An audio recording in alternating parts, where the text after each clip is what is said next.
마마미아를 중심으로 해서 콘텐츠, 문화 콘텐츠가 얼마만큼 중요한 거에 대해서 제가 말씀을 드릴 건데요. 마마미아가 1999년에 런던에서 최초로 탄생해서 지금까지 런던에서 하고 있고, 그 다음에 뉴욕의 브로드웨이에서 지금 12년째 하고 있고, 런던에서 13년째 지금까지 하고 있습니다. 그리고 전 세계적으로 355개의 나라 또는 도시에서 마마미아를 해왔거나 지금도 하고 있습니다. 이 콘텐츠가 완성이 되기 때문에 또 영화도 또 탄생됐지 않습니까? 그래서 마마미아 10년 동안 뮤지컬 영화를 통해서 전 세계에서 매출을 올리는 돈이 4조 2천억입니다. 우리나라 문화체육관광부 1년 예산이 얼마인 줄 아세요? 3조 8천 몇백억이에요. 올해 1년 예산이.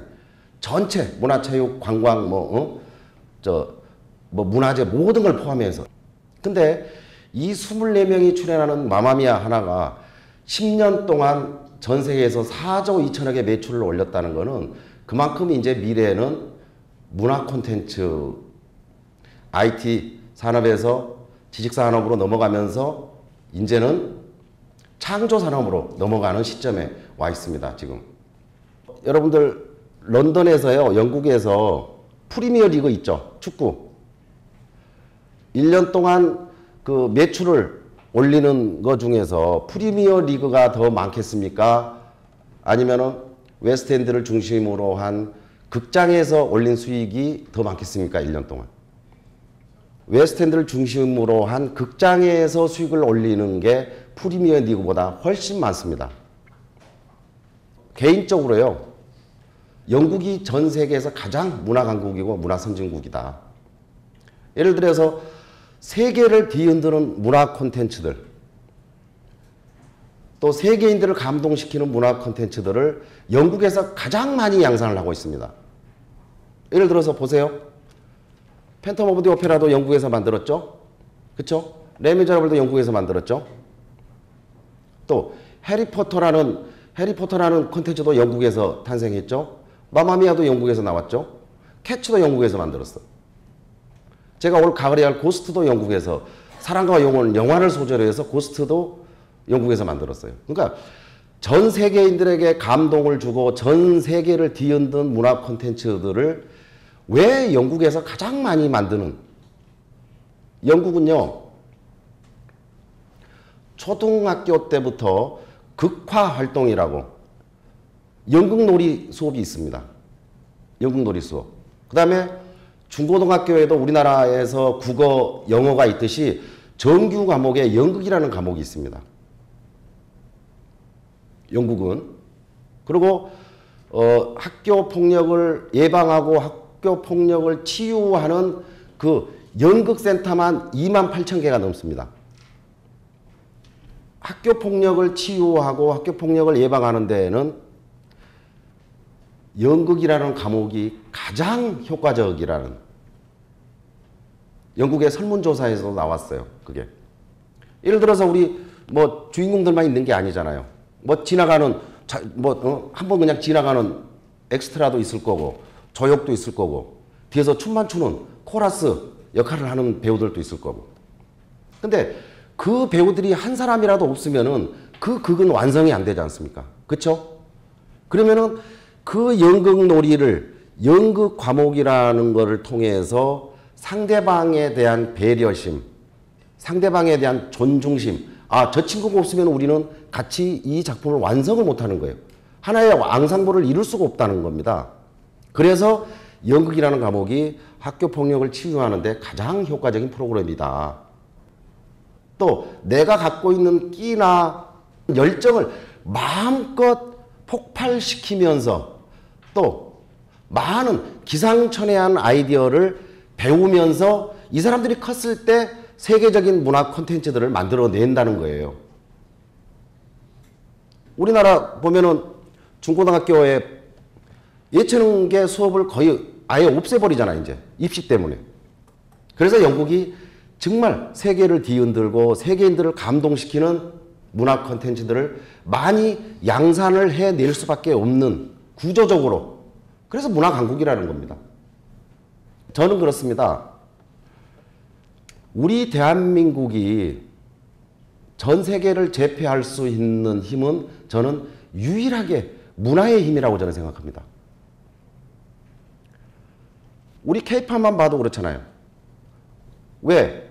우리나라 대한민국 사람들의 창의력이나 열정은 전 세계 누구도 따라올 수 없는 그런 열정을 갖고 있다. 또 기발한 아이템을 항상 만들어낼 수 있는 민족이 대한민국 민족이라고 저는 생각하기 때문에. 전 세계적으로 엔터테인먼트의 그 회사인 디즈니사 있잖아요. 디즈니에서도 이제는 미국의 자국 내의 콘텐츠들이 이제 바닥이 났다. 아프리카권을 소재로 해서 라이언킹이라는 콘텐츠를 만들어냈잖아요. 그렇죠? 또 저쪽 아시아 쪽으로 와서 아이다를 또 만들어냈잖아요. 이집트 얘기를. 또 중국의 뭐죠? 갑자기 생각이 안 나네. 뮬란. 중국의 소재로 뮬란을 만들어냈어요. 디즈니에서 우리나라 춘향전을 뮤지컬로 할 수도 있고 콩쥐팥쥐를 뮤지컬로 만들 수 있는 날도 이제 머지 않았어요. 그러니까 대한민국은 스토리가 무궁무진한 나라다. 전 세계에서 갖고 있지 않는 스토리들을, 얘기들을 많이 갖고 있다, 우리는. 민화나 설화나 민담이나. 영화가 성공한 영화 보통 한번 봐보세요. 예를 들어 제일 처음부터 뭐 JSA, 쉬리, 그쵸? 태극기 날리며, 실미도, 동막골 사람들. 그게 우리나라만 갖고 있는 그런 이념적인 갈등, 남북 분단의 현 상황. 그러니까 다른 나라에서 갖고 있지 않는 콘텐츠들을 우리는 엄청나게 많이 갖고 있다. 개발할 수 있는 콘텐츠들이. 이제는 우리나라는 문화를 제패할 수 있는 날도 이제 5년 후, 10년 후면은 가능할 거라는 판단이 듭니다. 그래서 전 세계에 먹힐 수 있는 콘텐츠가 장르가 뭐가 있을까요? 그렇겠죠. K-pop 있겠죠. 그 다음에 영화, 그 다음에 게임, 애니메이션, 뮤지컬. 이렇게 5개 장르의 콘텐츠들은 분명히 세계 수준에 도달해 있고 세계를 뒤흔들 수 있는 콘텐츠로 충분히 경쟁력 있는 장르로 평가를 받고 있습니다. 지금 정부에서 경제부흥, 국민행복, 문화융성, 남북통일, 기반구축 이 4가지 정책 비전을 발표했지 않습니까? 그렇죠? 문화융성이 들어간다는 거는 이거는 어떻게 보면 혁신적인 문화혁명이고 어떻게 보면 문화혁명 수준에 가까운 사건입니다. 이거는. 여러분들은 피부로 닿지 않아서 그렇죠. 지금 우리나라 1년 문화관광체육부 예산이 문체부 예산이 3조 8천억 좀 넘는데 5년 후면은 8조 원 가까운 문화 예산이 증액이 됩니다. 문화 인재들, 문화 콘텐츠를 경영하고 운영할 수 있는 그런 인재도 양성이 될 거고 또 정말 우리만이 갖고 있는 대한민국만이 갖고 있는 진중한 주제를 갖고 있는 그런 문화 콘텐츠들을 소재를 개발하는 데 엄청난 지원이 뒤따를 수밖에 없다는 겁니다. 그러면 이제 5년 후면은 우리나라도 문화 강국으로서의 기반을 구축하게 되는 셈이 된다는 것에 대해서 어떻게 보면 가슴이 떨려요. 문화예술인으로서. 안 그렇습니까?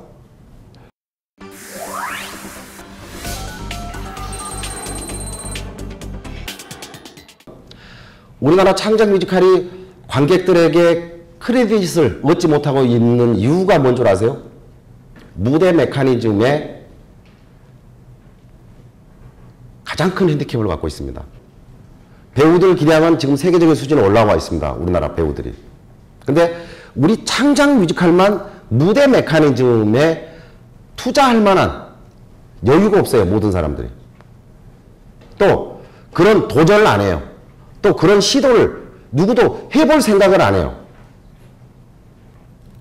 조정래 선생의 대하소설 뮤지컬 아리랑을 제가 뮤지컬로 지금 만들고 있어요. 내후년 2015년이 광복 70주년이에요. 그래서 저는 이제 아리랑을 이제 우리 민족의 수란사를 얘기하기 때문에 스토리 자체가 굉장히 진중한 주제의식을 갖고 있잖아요. 어떻게 보면은 굉장히 좀 심파적이고 뭔가 조금 지루할 만한 소재일 수 있다. 그런 위험성을 뛰어넘기 위해서 선진 뮤지컬하는 제작, 무대 메커니즘 시스템을 도입하는 거예요. 현란한 무대 장치. 그러면은 그런 진중한 주제의식이 또 그런 스토리 중심의 작품이 그 현란한 무대 메커니즘을 통해서 훨씬 더 감동적으로 업그레이드 될 수 있겠다. 그런 판단에서 우리 창작 뮤지컬 사상 최초로 브로드웨이에 가서 뮤지컬을 보시는 거나 런던의 웨스트엔드 가서 뮤지컬을 보시는 거나 똑같은 무대 메커니즘을 한번 구사를 해보자. 그 다음에 우리 아리랑 중국 정도에 충분히 우리 진출할 수 있는 소재다. 그렇지 않습니까? 완전히 대박이야 이거는. 박명생 정신 나간 짓의 대박이에요. 영국에서 전자동 시스템 오토모이션을 20억 주고 샀어요. 아리랑에 최초로 무대 준비하는데 장치만 하는데 5주에서 6주가 걸려. 또 전자동 시스템이라는 게 그래요.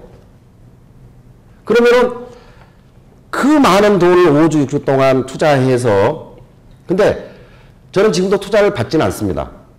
저는 투자사를 한 번도 찾아가 본 적도 없고 만나자고 그래도 투자사를 만나본 일이 없어요.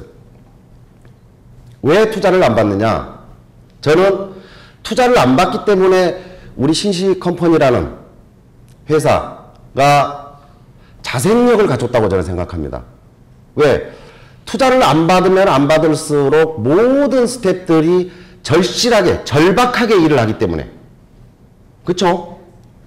또 투자를 안 받았기 때문에 제가 갖고 있는 컨텐츠들은 다 농면하고 있는 공연들입니다. 마마미아 10년 동안 하죠. 아이다도 지금 뭐 10년째 지금 하고 있죠. 시카고도 몇 년째 하고 있죠. 아직까지는 우리나라가 문화에 대한 환경이, 투자 환경이 썩 좋지가 않습니다. 기업에서 투자를 받지 않습니까? 그러면은 최종원이를 주인공으로 해요. 마마미아. 아, 최종원 갖고는 안 된다. 더 대중적인 인지도 있는 스타를 더블 캐스트 붙여라. 그래서 투자 안 받는 거예요. 투자사 우산 그늘 밑에 딱 그늘 밑에 있으면은 내 뜻대로 그러니까 그야말로 책임감과 사명감을 갖고 작품성 있는 작품을 만들 수가 없습니다. 왜? 자꾸 아이돌 스타들 끼워 넣으라고 그러고 대중 스타들 끼워 넣으라고 그러기 때문에 그 작품은 그 단발성 돈만 벌면 된다는 식이에요. 그 작품의 먼 미래를 못 봐. 작품 완성도가 있어야 그렇잖아요. 집만 잘 지어놓으면 뭐예요? 그 집을 어떻게 관리하는지가 중요하잖아요. 그래야 오랫동안 그 집을 우리가 먹고 살고 쓸 수 있는 거 아닙니까? 근데 그냥 단발성 지금 돈만 벌면 돼. 그래서 자꾸 대중스타들 끼워 넣는 거예요. 투자사들이. 물론 이해는 합니다. 왜? 돈을 투자했기 때문에 본전 이상을 뽑아야 되니까. 그래서 저는 투자를 안 받아요. 그러면 투자 안 받고 어떻게 해결을 하나, 박명성이는. 해결이 돼요. 왜? 그게 크레딧입니다. 선 제작비가 작게 들기 때문에 투자를 받을 이유가 없어요. 왜 선 제작비가 작게 들어요? 신용이 있기 때문에.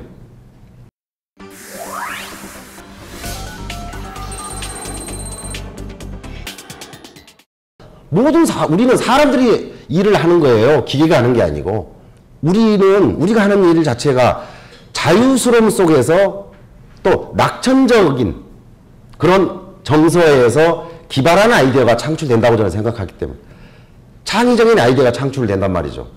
자유로움 속에서. 이쪽 일 하는 사람들이 굉장히 특이하잖아요.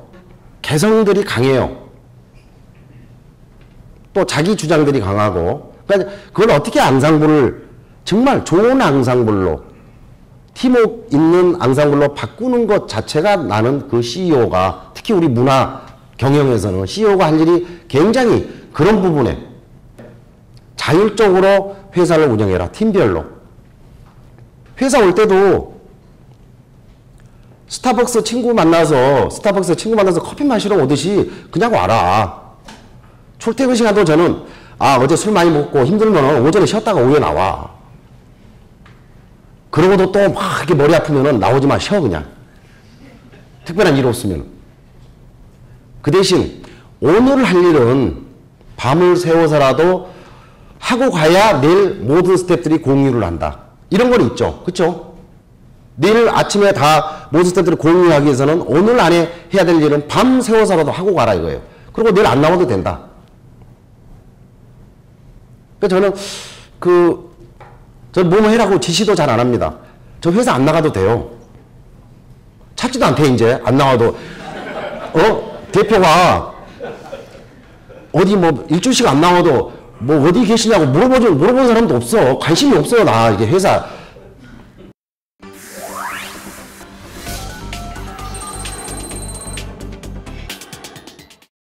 우리 젊은 예술가들에게 관객들 요즘 입김이 너무 세.